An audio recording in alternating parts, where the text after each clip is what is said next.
I sometimes feel like an imposter. I worry that I'll never be able to show my talents without people realizing that I'm a fake. I worry that I'm not a good person and that I'm a nuisance to everyone around me.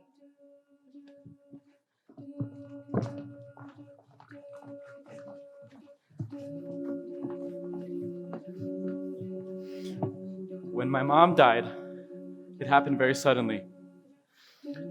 And ever since then, the more I try to control and manage things, the more I realize there's so much I can't control.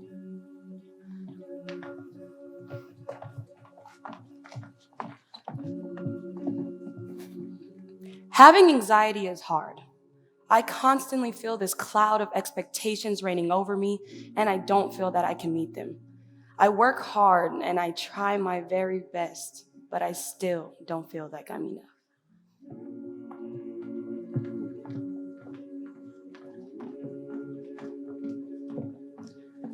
My father left when I was very young, growing up without a father, wishing I could just call him dad and for him to tell me everything was going to be okay, even though it wasn't. And then I come to realize that he had moved on with another family. I began to feel all alone, especially during the holidays, during Christmas or New Year's, seeing when the kids would hug their fathers, and I would just stand there looking for mine for years, and mine was never there.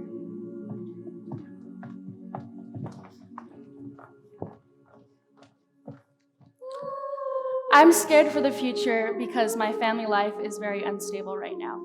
My dad just lost his job and my sister has depression, but I want to go to college and pursue my dreams.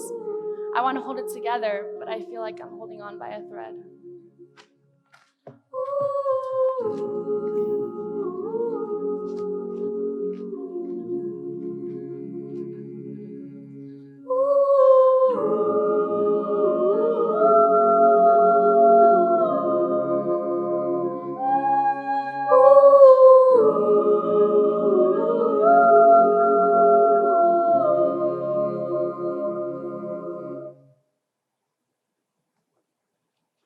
We live in a world that is divided in so many ways: gender, race, class, political party.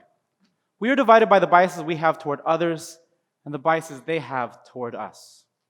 And if you think about it, we're even divided within ourselves. With our aspirations and our limitations, we are constantly being pushed and pulled from the inside. The world is full of divides. When I was 15 years old, I discovered something that had the ability to bridge those divides. It was a place where people from different backgrounds and struggles could come together and have their voices heard. That was the year I joined my very first choir. But it was also the year I began a journey with depression and suicidal ideation. I didn't always want to live, but I did want to make it to that next choir rehearsal. Why was that? Well, I learned something in those choir rehearsals.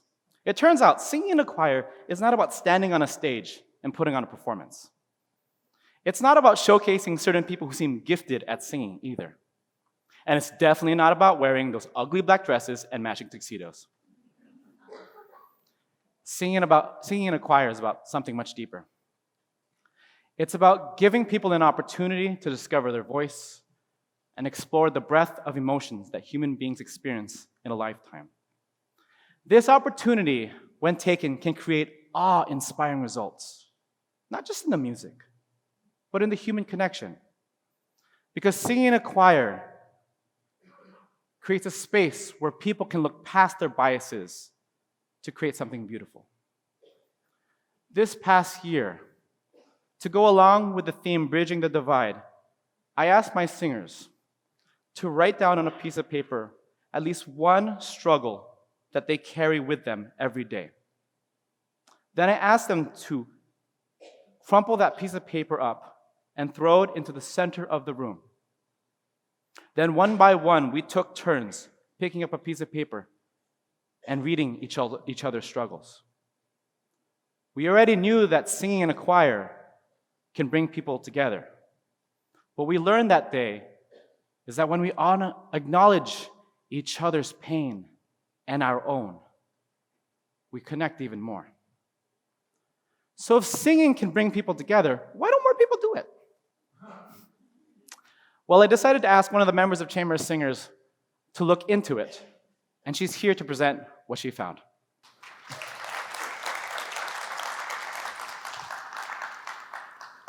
Over the past month, I've been collecting data from people who have never sung in a choir. I wanted to see what keeps people from singing. What are the common barriers of entry? I started out by asking the simple question, do you believe you have to be a good singer to be in a choir? 60% said, yes, you do have to be a good singer.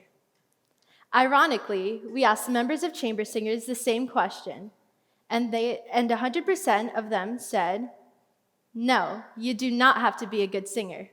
Interesting, right?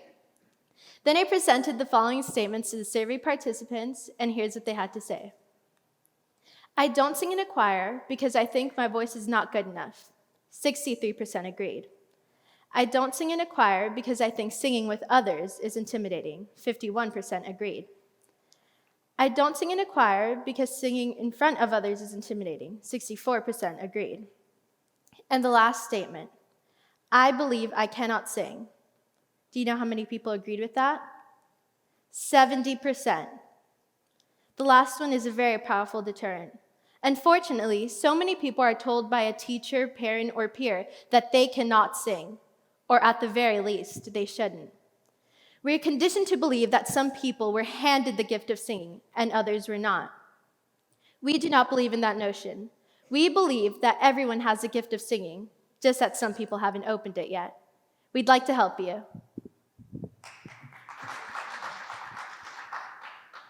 I am a choir teacher, and I've taught singers of all ages, 5-year-old kindergartners, 25-year-old graduate students, 85-year-old church ladies. And even if the music was different, the lesson I shared with them stayed the same. And so today I'd like to bring that lesson to you. Today, we are going to form a choir.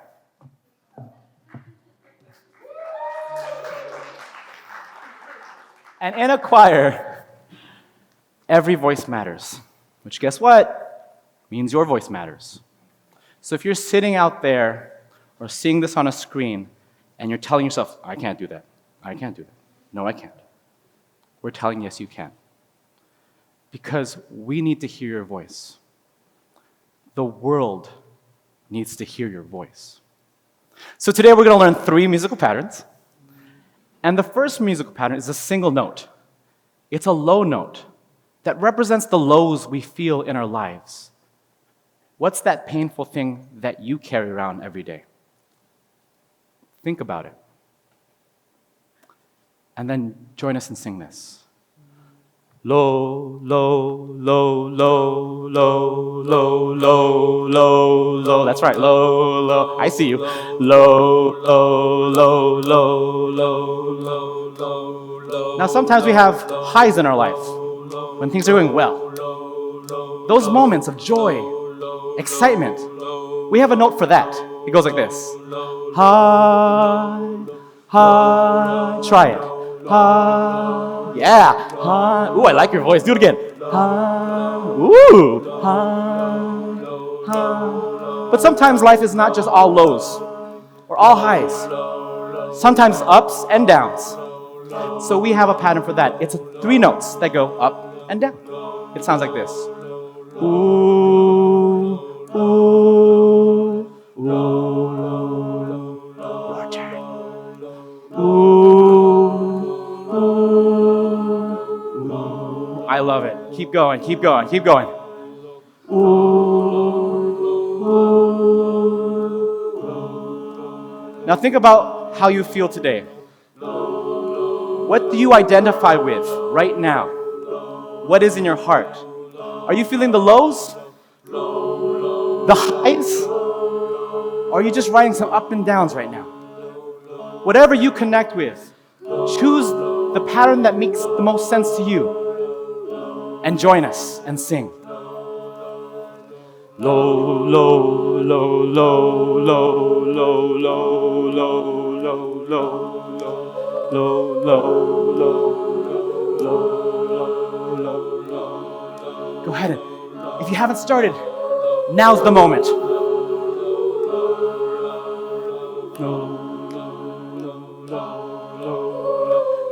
Here we go, last one. 3, 2, 1, and hold.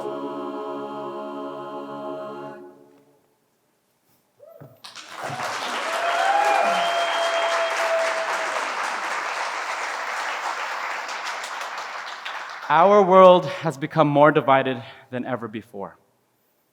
But when we sing, we remember how to connect. Not just to the people around us, but to the parts of ourselves. To the parts of ourselves we sometimes forget, dismiss, or run away from. Our lows, our highs, our ups, and our downs. Singing is an exercise in self-awareness and self-expression. But singing is also a reminder of what makes us all humans. Because as we go through life, we will choose different paths. But we all started the same. On that first day of life, we took our first breaths, and with our imperfect voices, we cried out for comfort. And in response, someone held us in their arms, and they sang to us in that sing-songy way, often referred to as parentese. Singing has comforted us from the very beginning. Today we sang not for a concert, but for a connection. Because we all have something going on in our lives, but we don't always have a place to connect. Did you know that in 2013, a research study published in the journal Frontiers of Psychology found that people who sing together not only harmonize their voices, but they synchronize their heartbeats as well. This is an example of true harmony, not just in the singing sense, but in the coming together, despite our differences, to make a connection. I invite you to consider what it felt like to sing with others. For some of you, strange. For other people, totally natural. But either way, how did it feel when we created a space where everyone's voice mattered?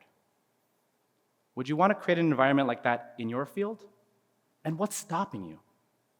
And then think of, for a second, which of the 3 musical patterns did you choose and why? What's going on in your life that you needed to connect to? And how did it feel inside when you allowed yourself to connect? This is the power of singing with others. It bridges the divides we face every day, and it allows us to connect. So the next time you have the opportunity to sing with others, don't be afraid. Use your voice and connect. Thank you.